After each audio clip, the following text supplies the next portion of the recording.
With Washington's NFL franchise finally moving on from their controversial nickname, it has reopened a national conversation about the use of Native American culture, including right here in Colorado. News 5 Sports Director Dylan Scott in studio with more on the local impact. Dylan?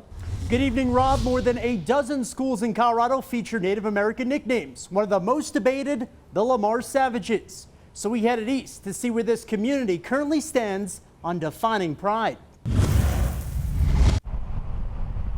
Driving into Lamar, you can immediately sense there is big pride in this small town of around 8,000. I grew up with Savages, my whole entire family. Savage pride. Whenever Savages comes to mind, it means to me that a warrior.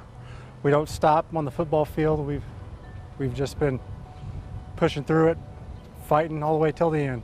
4 years ago, the state commissioned an American Indian representation study and recommended Lamar eliminate its mascot and any derogatory names or images. But most people in the southeastern Colorado town say their famed nickname is anything but offensive. Made me proud, happy with the Savages.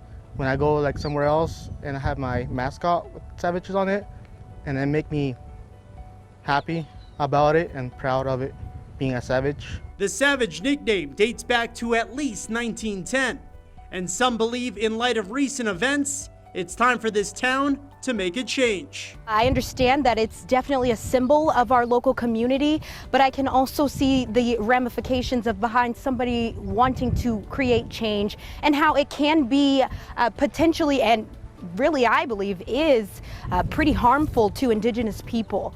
A group called Lamar Proud brought a petition of more than 1,000 signatures, some from the Native American community, to a Lamar school board meeting last month, with the intentions to change the name. Those terms are too loaded to really be able to justify. But on a loaded docket, which included safety for the new school year during a pandemic and the search for a new superintendent, the petition was not a priority for board members, and the discussion was tabled. I'd say 50% of community residents are really for that maintaining of the Savage Pride symbol, and the other half are ready for change. As the national discussion continues on affecting change in U.S. sports from the pros to the preps, some wonder if the prideful town of Lamar will reflect deeper on their small part of the bigger conversation. If you really want to somehow engage with the history and continued presence of Native peoples in the region and have that be